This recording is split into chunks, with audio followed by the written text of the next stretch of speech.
Indian constitution की इस class में आप सभी लोगों का स्वागत है। आज हम बात करेंगे आर्टिकल 75 और 74 की, यानी कि भारत के प्रधानमंत्री और उनकी मंत्री परिषद की, यानी उनकी फुल कैबिनेट के ऊपर डिस्कशन करेंगे।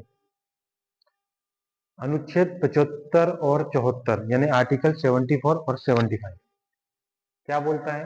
प्रधानमंत्री और मंत्री परिषद अनुच्छेद 74 के अनुसार राष्ट्रपति को सलाह देने के लिए एक मंत्री परिषद होगी, यानी कि राष्ट्रपति को सलाह देने के लिए एक मंत्री परिषद होगी जिसका प्रधान प्रधानमंत्री होगा। अनुच्छेद 75 के अनुसार यानी आर्टिकल 75 के अनुसार प्रधानमंत्री की नियुक्ति राष्ट्रपति करेगा। यानी आर्टिकल 75 क्या बोलता है? आर्टिकल 75 बोलता है प्रधानमंत्री की नियुक्ति राष्ट्रपति करेंगे। मंत्रिपरिषद की कुल संख्या लोकसभा की कुल सदस्य संख्या की 15% से ज्यादा नहीं होगी। यानी जो भी कैबिनेट होगी, मान लीजिए 300 लोगों की कैबिनेट है, तो 15% से ज्यादा लोग नहीं, मंत्री नहीं होना चाहिए उसमें। ये बोलता है क्या? 91वां संविधान संशोधन 2003 में ये डिसाइड हुआ था कि जो मंत्री परिषद होगी वो 15% से ज्यादा नहीं होगी, चाहे वो मोदी कैबिनेट की क्यों ना हो। आगे देखो क्या बोलता है। पद ग्रहण से पूर्व प्रधानमंत्री सहित प्रत्येक मंत्री को राष्ट्रपति के सामने गोपनीयता की शपथ लेनी होगी। यानी कहीं ना कहीं क्वेश्चन क्या आ रहा है कि राष्ट्रपति, प्रधानमंत्री और उनकी मंत्री परिषद दोनों को शपथ कौन दिलाता है? राष्ट्रपति दिलाते हैं। और त्याग पत्र कौन लेता है? त्याग पत्र भी राष्ट्रपति ही लेते हैं। यहाँ से भी क्वेश्चन उठ के आता है।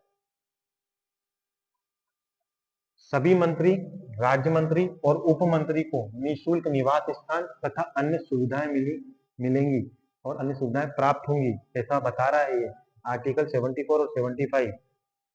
सभी मंत्री को, राज्य मंत्री को, उप मंत्री को निःशुल्क निवास, यानी निवास का कोई भी चार्जेस नहीं लगेगा, और अन्य सुविधाएं जो भी वेतन है, भत्ते हैं, सारी की सारी सुविधाएं मिलेंगी पूरी कैबिनेट को। यदि लोकसभा किसी एक मंत्री के विरुद्ध अविश्वास प्रस्ताव पारित करे अथवा उस विभाग से संबंधित विधेयक को रद्द करे तो समस्त मंत्रिमंडल को त्यागपत्र देना होगा। यानी लोकसभा किसी भी एक मंत्री के ऊपर अविश्वास प्रस्ताव लगाती है तो पूरी की पूरी कैबिनेट को क्या करना पड़ेगा? त्यागपत्र देना पड़ेगा। देखो प्रधानमंत्री आगे क्या कहते हैं।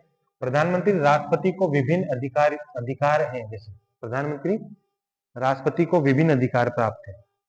जैसे प्रधानमंत्री क्या करेंगे? राष्ट्रपति को वो विभिन्न तरह की सलाह दे सकते हैं, जैसे भारत का न्यायवादी यानी attorney general, controller and auditor general, Bharat का नियंत्रक एवं महालेखा परीक्षक, संघ लोक सेवा आयोग यानी कि संघ लोक सेवा आयोग मतलब यूपीएससी और उसके सदस्य, चुनाव आयुक्त, वित्त आयोग का अध्यक्ष और उनके सदस्य एवं अन्य नियुक्तियों के लिए, अन्य नियुक्ति करने के लिए प्रधानमंत्री राष्ट्रपति को सलाह दे सकते हैं, परामर्श दे सकते हैं।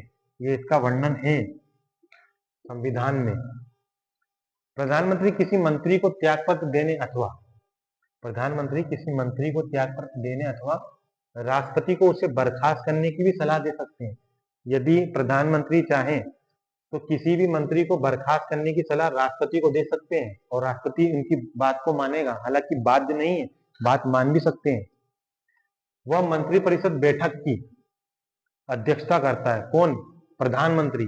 प्रधानमंत्री जो ये होता है ना, ये पूरी मंत्रिपरिषद बैठक की अध्यक्षता करता है तथा अपने पद से त्याग देकर, है ना, त्याग पत्र देकर पूरी मंत्रिमंडल को बर्खास्त करवा सकता है। कौन? प्रधानमंत्री, the prime minister of India पूरी की पूरी कैबिनेट को त्यागपत्र देकर खुद का पूरी की पूरी मंत्रिमंडल को बर्खास्त कर सकता है। चलिए जानते हैं भारत में कितने प्रधानमंत्री हुए अभी तक। पहले नंबर पर प्रधानमंत्री बनते हैं हमारे देश के आजाद होने के बाद पंडित जवाहरलाल नेहरू, सबसे लंबा कार्यकाल अभी तक का। 1947 से 1964 तक प्रधानमंत्री रहते हैं पंडित जवाहरलाल नेहरू। दूसरे नंबर पे बनते हैं लाल बहादुर शास्त्री, 1964 से 1966 तक। तीसरे नंबर पे बनती हैं the first lady of India या the first women of India, prime minister, बनती है इंदिरा गांधी 1966 से 1977 यानी कि 77 तक। फिर बनते हैं चौथे नंबर पे मोरारजी देसाई 77 से 79 तक यानी 77 से 79 तक। फिर बनते हैं चौधरी चरण सिंह 79 से 80 तक यानी 80 तक। फिर वापस से इंदिरा गांधी बनती है 1980 से लेके 84 तक। फिर राजीव गांधी बनते हैं 84 से लेके 89 यानी 89 तक। राजीव गांधी के बाद बनते हैं विश्वनाथ प्रताप सिंह 89 से 90 तक। फिर बनते हैं चंद्रशेखर 90 से 91 तक। फिर बनते हैं पीवी नरसिम्हा राव 91 से 96 तक। पीवी नरसिम्हा राव के बाद अटल बिहारी वाजपेयी बनते हैं 96 से 96 तक ही, मतलब कुछ ही महीने तो छोड़ो, कुछ 13 दिन की ही सरकार बनती है। किसकी? अटल बिहारी वाजपेयी की। अटल बिहारी वाजपेयी के बाद आते हैं एच डी देवगौड़ा 1996 से 1997 तक। फिर आते हैं आई के गुजराल 1997 से 1998 तक। फिर वापस से अटल बिहारी आते हैं 1998 से 1999 तक, यानी कि 1 साल का ही कार्यकाल।